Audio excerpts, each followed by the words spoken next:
룻의 효심과 신앙으로 채워진 그 속에서 풍겨나는 이 기쁨, 그 기쁨은 보아스의 관심을 얻기에 충분했습니다. 우리도 서로 처음 대면한 사람들도 어느 날 이야기를 한참 하다 보면 같은 그리스도인이라고 하는 걸 알게 될 때 어쩐지 뭔가 달리 보였다라고 하는 우리 그런 고백들을 종종 하곤 하잖아요. 그게 뭘까라고 하는 걸 설명한다는 게 참 어려워요. 그게 뭐지? 구체적으로 뭔가 단어를 써서 이런 것 때문에 당신이 그렇게 보였습니다라고 하는, 이런 것 때문에 당신에게 그런 게 뭔가 풍겨났습니다 말하는 이 단어 선택하는 게 쉽진 않아요. 왜냐하면 우리는 그 느낌이라고 하는 걸 알기 때문에 그러는 거죠. 저는 오늘 이 보아스가 룻을 알아보고 그 룻에게 뭔가 그를 이렇게 조금 더 관심을 갖게 되었던 이유가 이건 아니었을까라는 생각이 드는 것이죠. 이방 여인이었음에도 불구하고 누구보다 보아스의 특별한 배려로 룻은 생계를 보장받을 뿐 아니라 신변까지 보호받게 되었습니다. 룻에게 베들레헴은 더는 두려움이나 걱정이나 염려의 땅이 아니라 희망과 기쁨과 축복의 땅이 되었습니다. 다시 유다로 돌아온 나오미와 하나님을 신앙하는 이 룻에게 하나님은 살아계시며 복의 근원이 되시는 분이라고 하는 것을 룻과 보아스의 만남을 통해서 증거로 보이시고 확인시켜 주었습니다. 보아스의 태도는 룻 생계의 시급함을 해결해 주는 일회적인 배려나 혹은 룻을 가엾게 여기는 마음에서 베푸는 선행에서 비롯된 것이 아니었다는 데 우리는 주목해야 합니다. 그냥 우리 흔히 하는 말로 왠지 짠해 보여서 내가 뭔가 내 부를 통해서 저에게 뭔가 도움을 줘야 되겠다라고 하는 그런 단순한 생각에서 비롯된 것이 아니라는 말이지요. 지난 본문에서 보았듯이 보아스는 룻이 어떤 여인인지를 충분히 알고 있었고 설령 룻이 친족에 속하였다고 하더라도 모함 여자였다라고 하는 것은 분명한 사실이에요. 이것만으로도 당시 사회적인 분위기나 주변 사람들처럼 업신여길 수도 있고 무시할 수도 있고 어떤 도움을 주지 않을 수도 있었습니다. 하지만 가난한 사람이나 거류민에게는 수수할 때 반드시 이삭을 남겨서 그들의 몫이 되도록 하라라고 하는 이 하나님의 법규를 보아스는 지켰던 겁니다. 그러니 룻이 어떤 출생이든 그건 중요하지 않았어요. 하나님의 말씀을 지키는 게 더 중요했다라는 거죠. 룻이 하나님의 말씀을 굳건히 지키는 보아스를 만나는 걸 두고 세상의 관점에서 보게 되면은 그야말로 운수대통한 거지요. 요즘 말로 말하면 뭐라고 말합니까, 이걸? 뭐라 그래요? 잘 몰라요? 요즘 사람 아니에요? MZ세대가 아니에요? 대박이에요? 대박이라 그래요? 예, 뭐 아무튼 예? 제가 못 알아먹어서 그래요. 몰라요, 저도. 예, 그니까요. 물어보는 거예요. 개꿀. 개꿀. 그거 들어봤다. 개꿀. 그래, 개꿀이지. 그래. 정말 이 룻에게는 보아스를 만난 게 개꿀이요. 예. 그렇죠. 예. 세상의 관점에서 보면은 그럴 수 있단 말이죠. 하지만 우리는 그렇게 말하지 않지요. 거기에는 하나님의 섭리가, 하나님의 은혜와 복이 있다라고 우리는 그리 말합니다. 우연히 찾아온 행운이 아니라 하나님의 주권에 의해 하나님이 행하신 일이라는 것입니다. 하나님을 택한 룻을 위해 행하신 하나님의 보상이었다는 겁니다.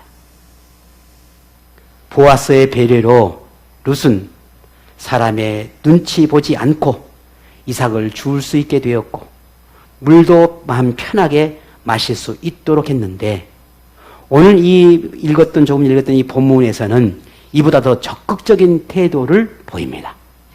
그게 14절이. 함께 볼까요? 식사할 때에 보아스가 룻에게 이르되 이르러 와서 떡을 먹으며 내 떡 조각을 초에 찍으라 하므로 룻이 곡식 빼는 자 곁에 앉으니 그가 볶은 곡식을 주매 룻이 배불리 먹고 남았더라. 아멘. 본문을 전체를 다 읽어야 되는데 우리 조금만 뒷부분만 좀 읽었던 부분입니다. 오늘 이 말에서처럼 룻이 보아스의 보살핌을 받고 있다라고 하는 것을 식사 자리에 초대함으로 통해서 모든 일꾼들과 사람들에게 재차 확인시켜 주었다는 말이에요. 이게 뭐 얼마나 대단한 일인가라고 말할 수 있겠지만 그렇지 않아요. 당시 문화적이나 사회적이나 이 환경적이나 보게 되면 이건 엄청난 거예요. 보아스가 룻을 초대한 것은 이 사람들에게는 누구를 초대한 것처럼 보이냐면 이방 여자를 초대한 것으로 보인 거예요. 이건 쉽게 받아들일 수 있는 부분이 아니란 말이에요. 또 신분이나 지위적으로 봐도 이삭을 줍는 위치에 있는 여자란 말이에요. 근데 그 주인이 룻이라는 여인을 불러서 함께 상을 나누는 거거든요. 이건 엄청난 차이입니다. 그러니까 사람들에게는 이 룻이라고 하는 여인이 조금 다르게, 조금 특별하게, 뭔가 보아스에게는 좀 다른 여인으로 볼 수밖에 없는 그런 상황들이 있다는 거지요. 이러한 보아스가 룻을 보살피고 있다라고 하는 것을 이제는 단순히 보아스 마음에 그저 몇몇 사람이나 아니면 몇몇 일꾼들에게 그렇게 말했던 것으로 끝나는 것이 아니라 이제 모든 사람들에게 거기 공견연하게 보여준 것과 같은 것이었습니다. 아무리 선한 의도에서 비롯된 행위라도 받는 사람에게는 베푸는 사람의 그 의도와 달라질 수 있습니다. 내가 아무리 좋은 마음으로 해도 받아들이는 사람이 달리 생각할 수 있다는 말이지요. 보아스가 룻에게 베푸는 이 모든 선한 행위가 자신이 부자이기 때문에 가난한 사람에게 베푸는 동정이라고 생각할 수 있지만 그렇게 하지 않을 수 있도록 이 룻에게 배려를 하나하나 하는 겁니다. 그게 오늘 지난 시간에 우리가 이야기했던 것처럼 이삭을 줍게 하는데 너 많이 주어라고 하는 게 아니라 반대로 종들을 불러서 일꾼들을 불러서 많이 주울 수 있도록 환경을 만들어주는 거잖아요.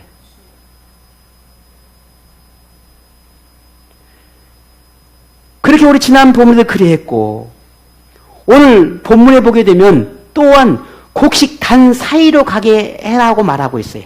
저기 변두리에 가서 곡식을 줍도록 하는 게 아니라 한 가운데로 들어와서 편하게 곡식을 주울 수 있도록 그렇게 배려해 주라는 겁니다.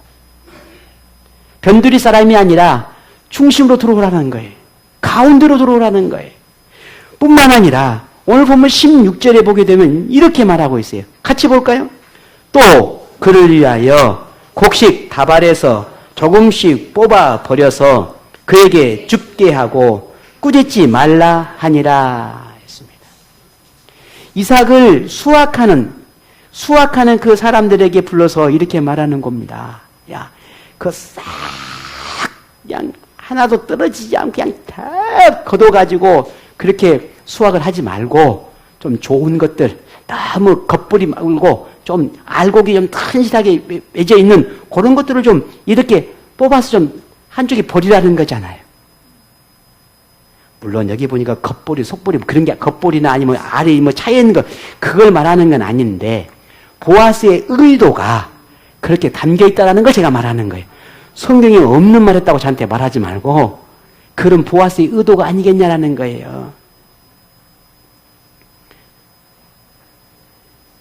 룻이 이삭을 주울 때 편하게 그리고 많이 주울 수 있도록 그런 섬세하게 살피고 있음을 우리는 알 수 있다는 겁니다. 이렇게 보아스의 배려로 룻이 하루 동안 아침에서 저녁까지 모은 그 보리가 한 예바쯤 되었다고 그랬어요. 한 예바.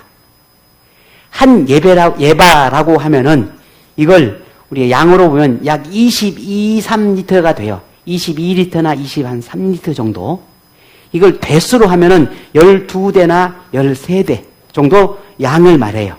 요걸 우리가 조금 더 달리 배를 잘 모르니까 조금 더 쉽게 생각하면은 약 20kg 쌀 한 가마니 정도 된다고 말해요. 그럼 슈퍼에 가면 20kg 쌀 있잖아요. 그런 정도의 양이 돼요. 이걸 하루에 주운 양이란 말이죠. 그거 별로 안 되는데? 라고 하지만 그렇잖아요. 결코 작은 양이 아닙니다. 룻을 식사 자리로 오게 했을 때에 룻이 배불리 먹고 남았다라고 했습니다. 그리고 또 룻이 이삭을 주었다고 했는데 이 주운 보리를 가지고 나오미에게 갔는데 그 양이 얼마라고요? 한 에바라 그렇게 말을 했습니다. 이것은 하루에 먹을 한 끼를 걱정하고 있는 두 여인에게는 넘치는 거였어요. 오늘 한 끼를 어떻게 해결할까? 이삭을 주어서 가지고 오면 그 오늘 한 끼라도 해결할 수 있을까? 그럴 만한 이삭을 주울 수 있을까를 걱정할 때였단 말이에요. 그런데 한 끼가 뭡니까? 충분히 넘치도록 그렇게 충분한 만큼의 양을 가지고 수확을 얻을 수 있었다는 거죠. 이것이 어떻게 가능했냐라는 거예요. 보아스가 룻을 위해서 베푼 호의의 결과죠. 그런데 딱 맞는 게 아니라 넘치도록 절대로 부족하지 않도록 했다라는 거죠. 오늘 여러분은 본문을 룻과 보아스의 관계에서 이야기를 들으면서 어떤 생각이 들어집니까? 룻과 보아스의 이야기 속에서 여러분의 마음에 영적인 눈으로 바라봤을 때 무엇이 보입니까? 보아스라는 한 남자가 룻이라고 하는 한 여인에게 호감을 느껴서 베푸는 그런 무슨 멜로드라마 같은 그런 이야기로 여러분 들립니까? 그렇게 보여집니까? 물론 오늘 문맥상이나 이야기를 이렇게 스토리를 보게 되면 그렇게 보일 수도 있죠. 들릴 수도 있죠. 그러나 성경은 오늘 이 룻기는 이보다 더 깊은 의미가 담겨 있다는 걸 우리가 알아야 합니다. 그것은 보아스를 하나님을 투사한 인물로 기록하고 있다는 거예요. 보아스를 보면 거기서 누구를 봐야 되냐면 한 남자인 보아스를 보는 게 아니라 하나님을 볼 수 있어야 한다는 겁니다. 이게 오늘 이 룻기라고 하는 속에서 우리가 꼭 반드시 발견해야 할 진리. 보아스는 단지 선을 베풀고 착한 한 남자가 아니라 하나님의 백성을 사랑하고 보살피고 인도하고 그들을 위해서 일하시는 하나님을 비춰주고 있다는 말입니다. 그렇다면 여기서 알 수 있는 것은 하나님을 사랑하고 하나님을 경외하는 사람, 가난하고 세상으로부터 소외되지만 하나님의 부름받고 하나님의 사람으로 살고자 하고 하나님의 사람은 그 사람에게 필요한 것을 채워주신 하나님. 그런데 적당하게 채워주는 것이 아니라 넘치도록 조금도 부족함이 없도록 채워주시는 분. 부족하지 않게 넉넉하게 채워주는 그런 하나님이라고 하는 걸 이 보아스를 통해서 룻에게 행했던 이 행동에서 보여주고 있다는 말입니다. 이와 같은 하나님은 다윗이라고 하는 사람을 통해서 또 이렇게 고백하게 하셨어요. 시편 34편 9절에 너희 성도들아 여호와를 경외하라. 그를 경외하는 자에게는 부족함이 없도다 했습니다. 여러분 믿으신가요? 하나님 어찌 이러십니까? 이렇게 힘들게 고단한 삶을 살아가는데 맨날 이렇게 부족하고 터덕거리고 힘들게 살아가게 하십니까? 여러분 그런 생각들이 들 때가 있곤 하지요. 내가 힘들게 살아간 만큼, 내가 노력한 만큼, 내가 뭔가 열정을 가지고 살아간 만큼의 내가 보상이 되어지지 않는다고 생각되어질 때 우리는 굉장히 낙심을 하게 되고 뭔가 굉장히 불편함을 갖게 된단 말이죠. 그러면 우리 그리스도인들은 첫 번째가 뭐예요? 내 노력이나 어떤 내 보상을 받는 그 기대치가 무너질 때는 그 대상을 누구에게로 향하냐면 하나님에게로 향해요. 어찌 그러십니까? 이렇게. 그런데 저는 여러분에게 이렇게 말씀드리고 싶어요. 아니에요. 그게 아니라 하나님을 향해서 어찌 그러십니까? 라고 할 것이 아니라 너 혹시 하나님 앞에 부족한 거 있지 않았니? 우리 자신에게 물어야 한다는 거예요. 너 요즘 하나님 앞에 기쁨이 되고 있니? 너 요즘 하나님 앞에 신실한 믿음의 모습이 보이고 있니?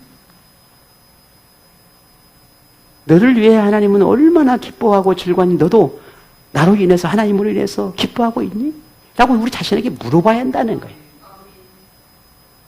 이게 진짜 믿음이죠.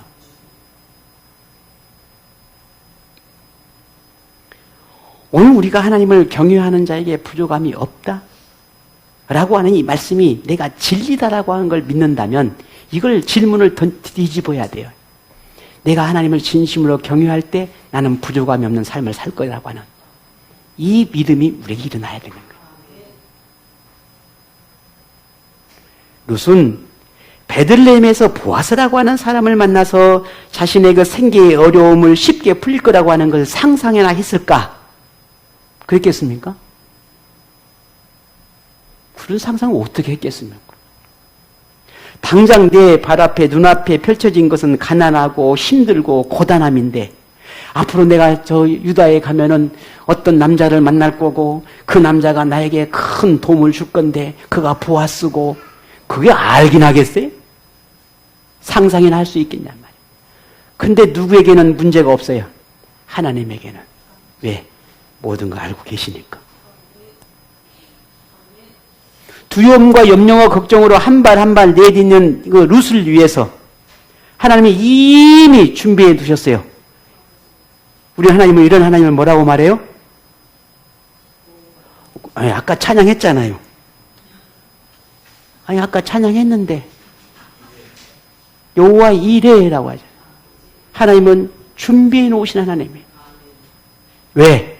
룻은 하나님을 향한 신앙의 마음이 있었거든요. 큰 믿음이 있었거든요. 한 끼를 걱정해야 했던 나오미와 룻에게 먹고 남을 만큼 풍족함을 누리게 되었듯이 우리 인생에서도 하나님의 보살핌도 다르지 않다는 걸 우리는 알게 됩니다. 걱정하고 염려한 것들이 산적해 있지만 그것마저도 섬세하신 하나님, 세심하신 하나님, 모든 걸 아시고 공급하신 하나님, 과하지도 부족하지도 않게 하신 하나님이시라는 걸 오늘 보아스와 룻의 관계에서 우리에게 알려주고 있다는 사실입니다. 이것은 우리 또한 우리 평생 그렇게 경험해 살아오지 않았습니까? 여러분 가만히 보세요. 아무리 우리가 부족했다, 없다, 왜 이렇게 우리가 힘들었을까라고 하는 우리 지난 시간, 지난 과거의 삶을 돌이켜보고 왜 그랬을까, 왜 이렇게 힘들었을까 해도 또 생각해보면 그 힘듦 속에서 반드시 채워지는 은혜가 있었다는 사실이에요. 그러지 않았습니까? 그 채워지는 은혜가 없었으면 지금 우리는요, 생 거지가 되어 있을 거예요.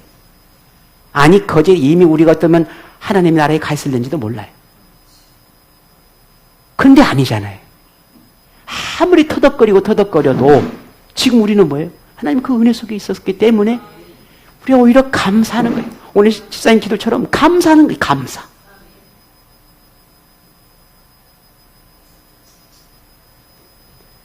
그러니 우리가 평생 하나님을 경외하고 찬양하는 이 삶 가운데 어찌 소홀할 수 있고 감사하지 않을 수 있고 그걸 어찌 잊어버리고 살겠냐는 거예요. 그럴 수 없다는 겁니다. 룻은 점심때 먹다 남은 음식과 주워온 보리 이삭을 한가득 가지고 집으로 돌아왔지요. 어쩌면 나오미는 룻을 밭으로 보내고는 엄청 걱정을 했는지도 모릅니다. 아이고, 우리 며느리가 모함 여자인데 또 모함 여자라고 무시는 당하지 않을까. 좋은 주인을 그래도 좀 만나야 될 건데 혹시 괴팍한 주인을 만나면 그냥 얼마나 힘들까. 나를 대신해서 저렇게 이삭을 주우러 가는 우리 며느리가 얼마나 고생할까. 뭐 그런 생각도 하지 않았겠습니까? 우리 집안에 와가지고 신랑도 죽고 가난하고 저렇게 좋은 집안에 태어난 것이 이렇게 가난한 우리 집에 와가지고 이 생고생을 하는데 더더욱이나 이 유다의 이방 땅에 와가지고 이삭을 죽겠다고 저렇게 나갔는데 얼마나 힘들까. 뭐 얼마나 좀 주워올 수 있을래나. 오늘 한 끼는 먹을 수 있을래나. 걱정 안 했겠습니까? 얼마나 많이 걱정했겠어요. 그런데 이 며느리 룻이 바리바리 챙겨서 들어오는 걸 보고 깜짝 놀랐다는 거예요. 도대체 어떤 주인을 만났길래 룻이 만난 그 주인이 도대체 누구이길래 이토록 큰 도움을 받을 수 있었을까? 궁금해지기 시작한 겁니다. 룻에게 그 밭의 주인이 누구냐고 묻습니다. 그렇지 않았겠어요? 야, 어떻게 이런 일이 있었느냐? 룻이 말합니다. 보아스라는 주인입니다. 보아스라는 이름을 듣자 이 나오미는 깜짝 놀랐지요. 그리고 하는 말이 이렇게 이야기를 하는 겁니다. 20절에 같이 볼까요? 나오미가 자기 며느리에게 이르되 그가 여호와로부터 복 받기를 원하노라. 그가 살아있는 자와 죽은 자에게 은혜 베풀기를 그치지 아니하도다 하고 나오미가 또 그에게 이르되 그 사람은 우리와 가까우니 우리 기업을 물을 자 중에 하나이니라 하니라. 아멘. 보아스가 누구냐라고 하는 건 우리가 지난 본문에 이미 살펴봤지요. 나오미의 남편인 엘리멜렉의 친척이었다라는 것, 그리고 보아스는 제법 그 유지 돈도 좀 있고 나름 또 좀 힘이 있는 그런 유지에 속한 사람 중에 한 사람이었다라고 하는 걸 우리가 지난 시간에 보았죠. 그런데 오늘 본문에 이 나오미의 고백 속에 하나를 더 알게 되는 사실이 있습니다. 그게 엘리멜렉 가문의 기업을 물을 자다라는 거였어요. 당시에 여러분이 좀 생소할 거예요. 오늘 이 본문의 그 문화 속에 가면 고엘이라고 하는 불리는 제도가 있었어요. 이걸 고엘 제도라고 해요. 고엘 제도라고 하는 건데 이 고엘 제도라고 하는 것은 이때 혈통의 문화가 혈통 문화이기 때문에 그 가문의 기업을 계속해서 이어갈 수 있도록 하는 사람, 제도. 그런 제도를 고엘 제도라 그래요. 그걸 보존하고 이어가도록 하는 거예요. 가문의 기업을. 땅이나 뭐 재산이나 뭐 할 것 없이 모든 것들을 계속 이어가도록 보존케 하는 것, 하게 하는 사람. 뿐만 아니라 혈족의 가문을 유지하게 하는 사람. 혈연 집안이죠. 혈연 집안을 계속 그 대가 끊기지 않게 했다는 거예요. 그 대가 끊기지 않게 할 수 있는 사람. 그리고 그 가문 중에 혹여 부당한 피해를 입었을 때에 이런 부당한 피해를 해결해 줄 수 있는 사람. 이것을 제도적으로 만들었어요. 이걸 고엘 제도라 그래요. 그리고 이걸 책임질 수 있는 사람을 지정했는데 그 사람을 기업을 물을 사람이라고 말을 하는 거예요. 그러니까 엘리멜렉의 집안에 얼마나 많은 남자들이 있었겠습니까? 그 중에 뭔가 그 집안에 문제가 생기게 되면 그 문제의 모든 문제를 해결해 줄 수 있는 사람을 기업을 물을 사람이라고 불렀다는 거죠. 그 중에 누가 있었다는 거예요? 보아스가 있었다는 겁니다. 근데 그 보아스를 누가 만났어요? 룻이 만난 거예요. 지금 룻의 가정의 형편은 어때요? 거의 그냥 가난에 찌들려서 한 끼 걱정해야 할 집안이에요. 그러면 뭔가 조금 낌새가 있지요. 기업을 물을 사람에게 주어진 책임 중에 굉장히 중요하게 여겼던 것 중에 뭐냐면요. 그 혈족 가문, 혈연 가문을 계속해서 이어가야 한다는 거예요. 심지어 만약에 혹여나 오늘 나오미가 아들 둘이 죽었잖아요. 그러면 대를가 끊긴 거예요. 그럼 룻도 남편이 죽었네요. 그러면 후손이 없으니까 여기서 대를 끊어요. 끊겨버리는 거예요. 그러면 이 대를 이어가야 돼요. 어떻게 이어가야 되느냐? 어떻게 이어가야겠습니까? 자녀가 있어야 대를 이어가는 거잖아요. 그래서 그 혈연 집안을 대가 끊기지 않도록 계속해서 이어가도록 하는 제도를 만들었는데 이걸 뭐라고 하냐면 제대결혼이라 그래요. 제대결혼. 대가 없이 남편을 잃은 미망인들에게 결혼할 수 있는 기회를 주는 거예요. 그래서 다시 대를 이어가도록 하는 겁니다. 그 결혼 제도가 제대결혼이라고 부릅니다. 그러니 기업을 물을 자의 자격 역시도 반드시 친족이어야 했고 본인이 자원을 해야 했고 그럴 만한 능력과 자질을 갖춘 사람이어야만 가능했습니다. 나오미가 보아스를 가리켜서 기업을 물을 자다라고 했던 것은 그 보아스가 이런 모든 조건을 갖춘 사람이었다라고 하는 것을 말하는 겁니다. 다만 나오미의 말에서처럼 기업을 물을 사람 중에 한 사람이다라고 했다라고 하는 것은 이 엘리멜렉의 가문 가운데 보아스 말고도 그 외에도 기업을 물을 자가 있었다는 말을 한 것이에요. 그런 걸 짐작할 수가 있게 되는 거죠.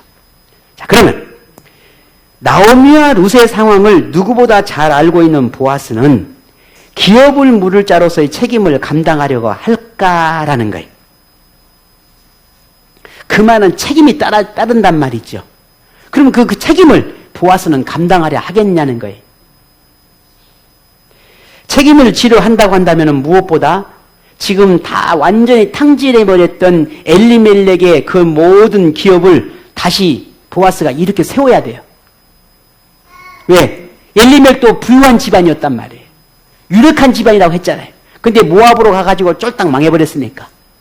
다 땅도 뭣도 다 잃어버렸단 말이에요. 가난하게 왔어요. 그러면 그걸 다 책임져야 돼. 뿐만 아니라 나오미도 룻도 미망인이 되었으니까 만약에 대를 이해한다면 둘 중에 누군가가 보아스와 결혼을 해서 자식을 낳아야 돼요. 이런 상황이 지금 되는 거예요. 그런데 보아스가 그 책임을 지겠냐라는 거예요. 땅도 다 회복해야 돼. 기업도 다 다시 되살려내야 돼. 누군가와 결혼해서 자식도 낳아야 돼. 아니면 이것도 더 뭔가 하나님의 뜻을 이루기 위해서 자신의 책임과 의무를 다 해야 되는 상황이 되는 거예요. 오로지 보아스의 책임이 되는 겁니다. 보아스가 그것을 감당하겠냐. 자, 이쯤 되면 오늘 여러분은 이 룻기라고 하는 이 이야기의 내용을 모두 다 아는 사람이라면 이제 그 다음 이야기가 어떻게 결말이 나는지를 여러분 알고 있을 거예요. 그러나 그 결말을 알고 단순히 그 결말이 이렇게 될 거라고 하는 걸 아는 것과 이런 과정 속에서 보아스가 어떻게 하나님의 말씀 앞에 하나님의 그 지시함 속에서 이루어가는지 과정을 알게 된다면 그 결론은 그냥 우연이 되는 게 결코 아니었다라는 걸 우리는 알게 되는 거예요. 아직 우리는 결말이 아닌 그 과정에 머물러 있으니 보아스와 룻의 관계 속에서 하나님이 어떻게 섭리하신지를 우리는 더 깊이 보아야 하는 것입니다. 아직은 보아스가 기업을 물을 그를 자신이 그런 책임지겠다라고 하는 것을 아직 분명하게 드러나지 않은 상황에 자 그러면 룻에게 보아스는 기업을 물을 자이기보다 아직은 생계를 도와주는 사람 시부 엘리멜렉의 친족이라는 점에서 지나지 않는 겁니다. 친절하고 다정하고 가난한 사람을 섬세하게 도와주는 사람이고 하나님의 율법을 지켜 행하는 선한 사람일 뿐입니다. 이게 지금 현재 룻에게 보여지는 모습이에요. 보아스 덕분에 생계의 고민을 덜 수 있었고 또 다른 걱정을 조금이나마 덜어낼 수 있었으니 룻에게는 보아스는 참 고마운 사람이에요. 나오미 역시 보아스의 존재가 자신의 가정에 큰 도움이 된다는 것을 알고 있었기 때문에 나오미가 룻에게 며느라야, 앞으로 절대 그 보아스 밭에서 떠나지 마라. 보아스 곁에 있으면서 시킨 대로 해라. 그 말 아니에요? 이삭을 죽을 때 보아스가 이렇게 하라 그러면 이렇게 가서 죽고, 저렇게 하라 그러면 저렇게 하고, 다른 사람은 절대 만나지 마라 라고 하고 이렇게 룰에게 다시금 이야기를 하고 있는 것을 보게 됩니다. 우리는 룻기를 단지 보아스와 룻의 관계가 점점 가까워지고 있는다는 느낌으로 보는 그런 단편적인 시각에서 벗어나서야 합니다.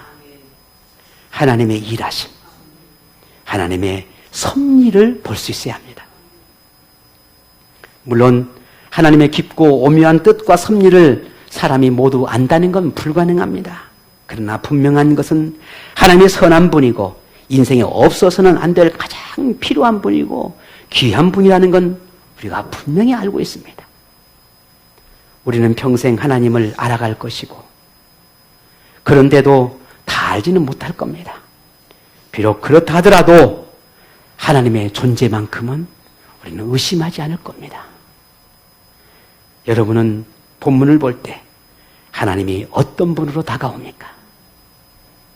하나님은 우리가 가난함에 있든 질병 중에 있든 고난과 고통으로 힘겨워하든 항상 함께 하셨고 우리를 돌봐주셨고 조금도 부족함이 없게 하신 분이셨습니다. 무엇보다 사람의 힘으로 할 수 없는 인생의 문제로 걱정하고 염려하고 두려워할 때 하나님은 우리의 편이 되어주셔서 우리에게 위로 주시고 격려하고 용기를 내도록 도와주신 분이셨습니다. 하나님은 우리가 의지하고 믿고 맡길 수 있는 유일한 분이라는 걸 느끼고 알 수 있도록 증거를 보여주셨습니다. 우리가 하나님을 떠날 수 없는 이유가 분명하고 확실한 분이라는 걸 느끼도록 하셨습니다. 그래서 지금 오늘 저와 여러분이 이렇게 하나님을 경외하고 있는 게 아니겠습니까? 그걸 모르는 사람이라면 하나님을 떠났든지 아니면 그냥 대충 아니면 뭐 하나님을 더 이상 뭐 비방하고 떠났겠죠. 그래서 하나님을 내가 얼마나 느끼고 하나님을 얼마나 가슴에 품고 살아가냐에 따라서 하나님을 경외하는 이 믿음의 삶이, 이 예배의 자세가, 예배를 임하는 그 믿음의 태도가 달라질 수밖에 없는 겁니다. 예배를 사모하는 사람은 그만큼 하나님을 향한 사모한 마음이 크다는 거고, 하나님을 향한 간절한 마음이 있는 사람은 그만큼 하나님의 은혜를 느끼고 받고, 그리고 우리가 살아가는 그 모든 은혜를 얼마나 많이 누리고 살아가고 있는지를 인정하는 사람이에요. 100마디 1000마디의 말보다 여러분이 하나님께 보여주는 그 모습이 그게 진실이에요. 말의 진실이 있는 게 아니라 삶의 진실이 있어야 됩니다. 그게 진짜 믿음이에요. 만일 아직도 여러분이 인생에 필요한 어떤 것을 얻으려고 세상이나 사람이나 다른 어떤 것을 찾거나 의지하고 있다면 이제는 그 마음, 그 생각을 하나님께로 돌리십시오. 하나님이 아닌 다른 것에서 길과 방법을 찾으려 한다면 결국 상처와 아픔이 더 많아질 것입니다. 우리는 살아와 봤잖아요. 나름 그래도 세상을 의지하고 때로는 사람도 의지해 봤고 때로는 다른 어떤 것도 좀 의지해 봤어요. 그러나 결국 뭡니까? 위로와 격려와 힘을 얻고 뭔가 세상을 바라보는 것보다 아픔이 더 많았다는 걸 우리는 압니다. 저만 그랬나요?